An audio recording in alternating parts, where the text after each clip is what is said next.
हमारे मन में गंदे विचार क्यों आते हैं? हम नहीं चाहते पर फिर भी हमारे मन में गंदे विचार आते रहते हैं। लेकिन क्यों? मन ही हमारा सबसे बड़ा दोस्त और मन ही हमारा सबसे बड़ा शत्रु है। जब हम अपने मन के हिसाब से चलते हैं तो मन हमें भटका देता है, और जब हम मन को संतुलित कर लेते हैं तो हम अपनी जिंदगी में सब कुछ पा लेते हैं। हम अपने मन में आने वाले गंदे विचारों को रोकने की कोशिश करते हैं, पर जितना हम रोकते हैं उतने ये विचार हमारे अंदर प्रवेश करते जाते हैं। आप जिस चीज से जितना दूर भागोगे उतनी ही वह चीज आपके पास आएगी। इसीलिए उस चीज से भागो मत, बल्कि उस पर संतुलन कायम रखो। एक बार एक युवक गौतम बुद्ध के पास आया और गौतम बुद्ध से बोला, हे बुद्ध, मेरे मन में इतने गंदे विचार क्यों आते हैं? मैं नहीं चाहता कि मेरे मन में गंदे विचार आएं, पर मेरे मन में हमेशा काम वासना के विचार चलते रहते हैं और मैं इनके बारे में सोच सोच कर बहुत परेशान हूँ। मेरी ऊर्जा और समय ये सब सोचने में ही नष्ट हो जाते हैं, और ये सब विचारों की वजह से मैं कभी कभी शांत नहीं रह पाता और मैं हमेशा ही स्त्रियों को देखकर मोहित हो जाता हूँ, अपने आप को रोक ही नहीं पाता। बुद्ध मुस्कुराए और उन्होंने उस युवक से पूछा, क्या तुम्हें पता है कि यह काम वासना होती क्या है? फिर लड़के ने उत्तर दिया और कहा, बुद्ध, मुझे तो नहीं पता कि काम वासना होती क्या है, परंतु हाँ, ये जो भी है बहुत बुरी चीज है। फिर बुद्ध ने उस युवक से कहा, सबसे पहले तो तुम्हें यह समझना है कि प्राकृतिक रूप से जो भी चीज हमारे अंदर है वह बुरी नहीं है। हमारे जीवन में उसकी कुछ न कुछ जरूरत होती है। वासना कोई बुरी बात नहीं है, यह हमारे मन की एक भावना है जो हमें किसी न किसी चीज की कमी का एहसास करवाती है, और फिर हम उस चीज को पाने के लिए उस चीज की ओर आकर्षित हो जाते हैं। जैसे अगर तुम्हारे पास धन की कमी है तो तुम में धन पाने की वासना उत्पन्न हो जाएगी। इसका मतलब यह नहीं कि वासना बुरी है, बल्कि यह तो हमारे मन के एक प्रकार की जरूरत का एहसास है, और जब यह जरूरत शारीरिक हो तो हम इसे काम वासना कह देते हैं। युवक ने गौतम बुद्ध को कहा, बुद्ध, मुझे काम वासना का मतलब तो समझ में आ गया, पर आप मुझे यह बताइए कि यह आती कहाँ से है और कैसे आती है? गौतम बुद्ध ने कहा, काम वासना कहीं से आती नहीं है, यह तो हमारे अंदर ही होती है, और इसका होना तो जरूरी भी है, तभी तो मानव जाति का विस्तार होगा। युवक ने कहा, जब यह हमारे अंदर ही है और जरूरी भी है तो फिर लोग इसे गलत क्यों बताते हैं? बुद्ध ने कहा, यही समस्या है, लोगों ने काम वासना को गलत तरीके से सोच लिया है, इसे छिपाने की और दबाने की कोशिश करते हैं। काम वासना गलत नहीं है, बल्कि काम वासना का गलत तरीके से प्रयोग करना गलत बात है। लोग जिसे पसंद करते हैं उसी के लिए जीने लग जाते हैं और उसके बारे में हमेशा सोचते रहते हैं, पर यह सब गलत है। बुद्ध ने युवक से कहा, क्या तुम्हें पता है कि जानवरों में भी काम वासना होती है? युवक ने उत्तर दिया, हाँ बुद्ध, जानवरों में भी काम वासना होती है, क्योंकि जानवर भी तो आखिर अपनी पीढ़ी को आगे बढ़ाएंगे। बुद्ध ने कहा, तो फिर हम जानवरों की काम वासना को क्यों गलत नहीं कहते? युवक ने कहा, मुझे नहीं पता महात्मा, आप ही मुझे बताइए। गौतम बुद्ध ने कहा, जानवर अपनी काम वासना का प्रयोग आनंद प्राप्ति के लिए नहीं करते, वह तो सिर्फ संतान उत्पन्न करने के लिए काम वासना का उपयोग करते हैं। जानवरों को प्रकृति ने इतनी समझ नहीं दी कि वह काम वासना को अपने सुख का आधार बना सके, जबकि मनुष्य अपनी समझ के बलबूते पर प्रकृति में पाई जाने वाली प्रत्येक वस्तु को अपने सुख के लिए अपने प्रयोग करता है। हम इंसानों ने ही काम वासना को अपने सुख का साधन बना लिया है, जबकि प्रकृति ने तो हमें अपने वंश को आगे बढ़ाने के लिए दिया था, लेकिन इंसानों ने इसे अपने जीवन का परम लक्ष्य बना रखा है, और इस तरह से काम वासना का बेलगाम हो जाना गलत है। युवक ने बुद्ध से पूछा, महात्मा जी, ये काम वासना हम पर हावी क्यों होती है? क्यों यह बेलगाम हो जाती है? तब गौतम बुद्ध ने कहा, सुनो, अब जो मैं तुम्हें बताऊंगा उसे तुम ध्यान पूर्वक सुनना। काम वासना का सारा खेल तुम्हें समझ आ जाएगा, तुम्हें तुम्हारे सारे सवालों का जवाब मिल जाएगा, बस तुम्हें ध्यान से सुनकर समझना है। फिर गौतम बुद्ध युवक को बताना शुरू करते हैं। एक बार की बात है, एक आश्रम में गुरु और उनके शिष्य रहते थे। शिष्य रोजाना आश्रम के बाहर स्थित गांव में दीक्षा लेने के लिए जाते थे। शिष्य जो गांव में भिक्षा लेने जाता था, उस रास्ते में एक नदी पड़ती थी जिससे वह रोज भिक्षा लेने जाता था। एक दिन उसने देखा कि एक लड़का पेड़ के पीछे छिपा है। उसने लड़के के पास जाकर पूछा, भाई तुम इस पेड़ के पीछे छिपकर क्या देख रहे हो? लड़के ने कहा, अरे तुझे नहीं दिख रहा क्या कि मैं क्या देख रहा हूँ? तब शिष्य ने नदी की तरफ देखा तो वहां पर कुछ लड़कियां पानी भर रही थीं। लड़कियां 15 साल की होंगी। तब शिष्य ने लड़के से कहा, अरे भाई, वहां पर तो लड़कियां पानी भर रही हैं, इसमें छिपकर देखने वाली क्या बात है? तब वो लड़का शिष्य की तरफ देखकर उससे कहता है, अरे पागल, तुम्हें दिखाई नहीं दे रहा क्या कि मैं क्या कर रहा हूँ? वह परियां कैसे नदी से पानी निकाल रही है। जरा उनकी अदाओं को देखो, उनके कोमल शरीर को देखो, उनकी पतली कमर मटके को उठाते समय कैसे बल खाती है, और उनके बाल उनकी कमर पर कैसे लहरा रहे हैं, मानो सुंदरता बिखरी पड़ी है। शिष्य फिर नदी की तरफ देखता है और इस बार वह देखता ही चला गया। अभी तक तो उसे कुछ भी नजर नहीं आ रहा था और वह बिल्कुल निर्भय था। उसे किसी बात का कोई डर नहीं था, लेकिन अब वह छुपने लगा और उन लड़कियों को देखने लगा जैसे उसने कोई अपराध कर दिया हो। और जब वो छुपकर उन लड़कियों को देख रहा था तभी वो अंदर से कांप गया और उसने कहा कि यह मैं क्या कर रहा हूँ? मैं जो भी कर रहा हूँ वह सही नहीं है, मुझे यहाँ से चले जाना चाहिए। और फिर वह जल्दी से वह से चला जाता है। फिर वह आश्रम पहुँच जाता है। आश्रम जाकर वह अपने कार्यों में लग गया, लेकिन जो अभी वह देख कर आया था वही उसकी आंखों के सामने बार बार आ रहा था। उसके मन में वही दृश्य चल रहा था। उसका मन वही सब कुछ देखने के लिए ललचा रहा था। उसका किसी भी काम में मन नहीं लग रहा था। सुबह होते ही वह रोज भिक्षा के लिए आश्रम से जल्दी निकल जाता और नदी के पास वाले पेड़ के पास जाता, जहां वह लड़का पहले से मौजूद रहता था। उसके साथ मिलकर लड़कियों को छुप कर देखता था। अब वह रोज ऐसा करने लग गया। उसका मन अब किसी भी काम में नहीं लगता था। वह हमेशा किसी न किसी प्रकार के विचारों में उलझा रहता था। वह आश्रम के कार्यों को भी ठीक ढंग से नहीं कर पा रहा था। न वह ठीक से सो पाता था और न ठीक से खाना खा पाता था। उसका मन बेचैन सा रहता था। उसका मन बार बार उन लड़कियों के सौंदर्य को देखने के लिए ललचाता था। जब गुरु भिक्षा देते तब भी उसका मन कहीं और विचारों में खोया रहता था। गुरु ने अपने शिष्य की इन हरकतों को देखा। तब एक दिन गुरु ने शिष्य को अपने पास बुलाया और कहा, आज से मैं भी तुम्हारे साथ भिक्षा मांगने चलूंगा। तुम और मैं साथ साथ भिक्षा मांगने चलेंगे। तभी शिष्य ने गुरु को मना करते हुए बोला, नहीं गुरुदेव, आप परेशान क्यों हो रहे हो? मैं अकेले ही ठीक से भिक्षा मांग सकता हूँ। गुरु ने शिष्य से कहा, ठीक है, तुम अकेले ही भिक्षा मांगने जाओ। इसके बाद शिष्य भिक्षा मांगने निकल गया। शिष्य के जाने के बाद गुरु भी आश्रम से निकल गए और शिष्य का पीछा करने लगे कि वह कहाँ जाता है, किससे मिलता है। यह सब देखने के लिए उसके पीछे पीछे चलने लगे।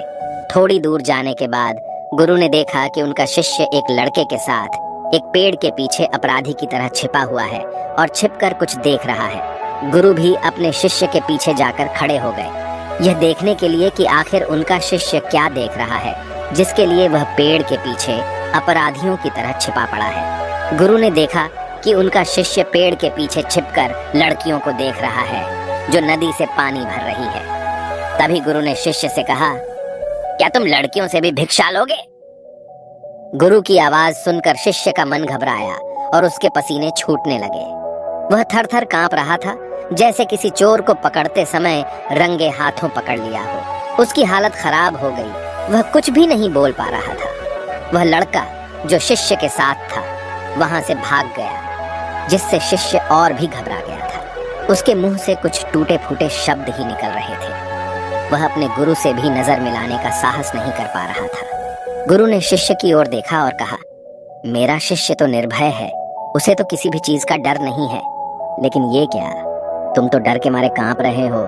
शिष्य ने गुरु से कहा, मुझे माफ कर दो, इसमें मेरा कोई दोष नहीं है। उस लड़के ने मुझे बहका दिया था, लेकिन मैं आपसे वादा करता हूँ कि आज के बाद मैं कभी दोबारा ऐसा नहीं करूँगा। मुझे माफ कर दो। गुरुदेव ने कहा कि कोई बात नहीं, पर इस बात का तुम ध्यान रखो कि हम जैसी संगति करते हैं वैसा ही फल हमें प्राप्त होता है। हम जैसे संगति करते हैं उनके विचार हमारे अंदर प्रवेश करते हैं। इसीलिए अच्छी संगति करो ताकि तुम्हारे अंदर अच्छे विचार प्रवेश करें। फिर गुरु और शिष्य आश्रम लौट आए और फिर से आश्रम के कार्यों पर ध्यान देने लगे। उसने उस रास्ते को छोड़ दिया और दूसरे रास्ते से जाने लगा। वह अपने काम को ध्यान से करता था, लेकिन धीरे धीरे उसके अंदर क्रोध उत्पन्न हो गया और फिर वह दूसरे शिष्यों पर क्रोध करने लगा और बेचैन हो गया। अब वह सही समय पर भोजन भी नहीं करता था। वह भोजन भी बहुत कम खाता था। एक रात गुरु शिष्य के पास आए और उससे बोले कि तुमने मुझसे वादा किया था कि तुम अपना मन नियंत्रण में रखोगे। अब तक तुमने कितनी बार अपना वादा तोड़ दिया। यह सुनकर शिष्य अपने गुरु के चरणों में गिर गया और रोने लगा। रोते रोते ही उसने गुरु से कहा कि गुरुदेव, मैं कई बार अपना वादा तोड़ चुका हूँ, फिर वादा कर लेता हूँ, लेकिन हर बार मैं वादा तोड़ देता हूँ। मेरा मन मेरे नियंत्रण में है ही नहीं। मैं बहुत कोशिश करता हूँ कि मैं अपने मन से सारे बुरे विचारों को निकाल दूं, लेकिन मैं चाहकर भी ऐसा नहीं कर पा रहा हूँ। फिर गुरु ने शिष्य को कहा, चलो मेरे साथ। गुरु शिष्य को आश्रम के बगीचे में लेकर गए और शिष्य से कहा, देखो यहाँ पर कुछ नालियां बनी हुई है जिससे नदी का पानी इन पौधों तक आ रहा है और यह पानी निरंतर भाव से बह रहा है। क्या तुम इस पानी के बहाव को रोक सकते हो? शिष्य ने कहा, हाँ गुरुदेव, मैं इस बहाव को रोक सकता हूँ। फिर शिष्य ने मिट्टी उठाकर उस नाली के छोर पर डाल दी। वह पानी थोड़ी देर के लिए रुक गया और फिर थोड़ी देर बाद उस रेत के ऊपर से पानी आया। गुरु ने शिष्य से कहा, अरे ये क्या, ये पानी तो रुका ही नहीं। फिर से उसने कुछ कंकर पत्थर उठाकर उसे नाली में डाल दी और फिर थोड़ी देर के लिए पानी रुक गया, लेकिन फिर थोड़ी देर बाद ही उन कंकर पत्थरों के ऊपर से पानी निकल आया। गुरु ने कहा, शिष्य ये क्या हुआ, पानी तो फिर से आ गया। तुम तो बोल रहे थे कि तुम इसे रोक दोगे। क्या हम किसी चीज को पूरी तरह से रोक सकते हैं? तब शिष्य ने कहा, कोई बात नहीं गुरुदेव, मैं इस पानी को तो रोक कर आपको दिखाऊंगा। फिर उसने एक बड़ा सा पत्थर लेकर आया और उसे नाली पर डाल दिया। पानी रुक गया। तब शिष्य ने गुरु से कहा, देखा गुरुदेव, मैंने कहा था ना कि पानी को मैं रोक दूंगा। मैंने पानी को रोक दिखाया। आपकी बात मैंने पूरी कर दी। गुरु मुस्कुराए और बोले, अच्छा जरा ध्यान से देखो, पानी रुक गया है क्या? वो तो पीछे की नाली तोड़कर बाहर आ गया और अगल बगल से बह रहा है। और ध्यान से देखो, इस पत्थर के आगे भी आ गया और यह पानी अपना रास्ता बदलकर फिर से आगे की तरफ बह जाएगा। फिर थोड़ी देर बाद ऐसा ही हुआ। फिर गुरु ने शिष्य को समझाया, तुम्हारे साथ भी तो ऐसा ही चल रहा है। तुम बार बार प्रयास कर रहे हो, बड़े से बड़ा प्रयास कर रहे हो, पर हर बार तुम्हारा प्रयास टूट रहा है और यह हमेशा टूटता ही रहेगा। यह पत्थर तुम्हारा प्रयास है और यह पानी तुम्हारे विचार। तुम कितना भी बड़ा पत्थर रख लो, लेकिन पानी तो अपना रास्ता बना ही लेगा। ये देखकर शिष्य ने पूछा, हे गुरुदेव, क्या कोई तरीका नहीं है जिससे मैं गंदे विचारों से बाहर निकल सकूं? गुरु ने कहा, एक तरीका है। यह पानी जिस नदी से आ रहा है, तुम वहां से इस पानी का रास्ता ही बदल सकते हो। गुरु शिष्य को एक नदी के पास ले गए जहां से उस बगीचे में पानी आ रहा था। गुरु ने शिष्य से कहा, वो पानी इसी नदी से जा रहा है। अगर हम यहीं से उसका रास्ता बंद कर दें जहां से पानी बगीचे में जा रहा है, तो क्या हम पानी को रोक नहीं सकते? शिष्य ने कहा, हाँ गुरुदेव, अवश्य ऐसा हो सकता है। मैं इस पानी को यहीं से बंद कर देता हूँ, तब आगे की नाली में पानी जाएगा ही नहीं और फिर बगीचे में पानी ही नहीं जाएगा। फिर गुरु ने कहा, शिष्य अगर पानी बगीचे में नहीं जाएगा तो पेड़ पौधों को पानी कहाँ से मिलेगा? उन पेड़ पौधों को तो पानी की आवश्यकता है। फिर शिष्य ने विचार किया और कहा, मेरे मन में तो यह बात आई ही नहीं, इस पानी का बगीचे में जाना जरूरी भी है। गुरु ने कहा, और उन पेड़ पौधों में कुछ ऐसे हैं जिनको रोज पानी की आवश्यकता है, वो तो मुरझाकर मर ही जाएंगे। पानी तो हमें खोलना ही होगा। शिष्य ने गुरु की बात सुनकर पानी का रास्ता खोल दिया। तब गुरु ने पूछा, अगर हम इस नदी के पूरे पानी को बगीचे की तरफ मोड़ दें तो क्या होगा? शिष्य ने उत्तर दिया, गुरुदेव, वहां पर जितने भी पेड़ पौधे हैं वो सब गलकर नष्ट हो जाएंगे और वहां पर कुछ नहीं बचेगा। गुरु मुस्कुराए और बोले, तुम इस बात को समझो, हमें किसी भी चीज को रोकना नहीं है, बस हमेशा संतुलन बनाए रखना है। कम पानी से भी पौधे नष्ट होते हैं और ज्यादा पानी से भी पौधे नष्ट होते हैं। हमारा जीवन संतुलन से ही चलता है। गुरु ने शिष्य से कहा, अगर मैं तुम्हें कुछ कहूं कि तुम आम के बारे में मत सोचो, तो तुम्हारे मन में सबसे पहले किसका चित्र आएगा? शिष्य ने बोला, गुरुदेव, मेरे मन में तो पहला चित्र आम का ही आएगा। गुरु ने कहा, जब हम गंदे विचारों को जबरदस्ती रोकने का प्रयास करते हैं तो वे और भी मजबूती से हमारे अंदर प्रवेश करते हैं। इसीलिए हमें उन्हें कभी भी दबाने की कोशिश नहीं करनी चाहिए। फिर गुरु ने शिष्य को कहा, हमारे गंदे विचार बुरे लोगों की संगति करने की वजह से भी आते हैं। कभी कभी कामुकता हमारे अंदर होती नहीं है, लेकिन कुछ अश्लील लोगों के साथ रहने की वजह से ये हमारे अंदर हावी हो जाती है। फिर शिष्य ने कहा, गुरुदेव, आप सही कह रहे हैं, मैं अपने मार्ग से भटक गया था। फिर वह शिष्य उस रात बहुत ही चैन की नींद सोया। सुबह अपने कार्यों को पूरे मन से किया और फिर सुबह वह भिक्षा लेने के लिए उसी रास्ते से गया जहां वह लड़का आज भी पेड़ के पीछे छुपकर उन लड़कियों को देख रहा था। वह शिष्य उसे नदी पर गया जहां वह लड़कियां पानी भर रही थीं। उसने उन लड़कियों से पानी मांगा और उन लड़कियों में से एक लड़की ने उसे पानी पिलाया और उसे शिष्य के चरण छुए। शिष्य ने उसे आशीर्वाद दिया कि तुम्हारा कल्याण हो, जिससे कि मानसिकता सकारात्मक ऊर्जा से भर जाए। उसके चेहरे पर मुस्कान आ गई थी, जैसे कि उसे कुछ खोया हुआ वापस मिल गया हो। वह वापस अपने रास्ते से जाने लगा। तभी पीछे से वह लड़का आ गया जो पेड़ के पीछे छुपा हुआ था। वह शिष्य के पास आया और बोला, क्या बात है, आज तो तुमने नजदीक से दर्शन कर लिए, तुम तो मुझसे भी आगे निकले। तब शिष्य ने कहा, हम हमेशा दूसरों के दर्शन करने में ही व्यस्त रहते हैं, अपने दर्शन कर ही नहीं पाते। तुम कब तक इस पेड़ के पीछे छुपाते रहोगे? किसी को पसंद कर लो, उसे बोल दो। अगर वो भी तुम्हें पसंद करती है तो शादी कर लो और उससे पहले तुम कुछ बन जाओ। अपने आप को पहचान लो, ऐसे अपना समय बर्बाद मत करो। फिर वह लड़का रोज उस शिष्य से मिलने लगा और उसने लड़के को नदी पर न जाने के लिए प्रेरित किया। और फिर वह लड़का अपने जीवन में कुछ बनने के लिए संघर्ष करने लगा।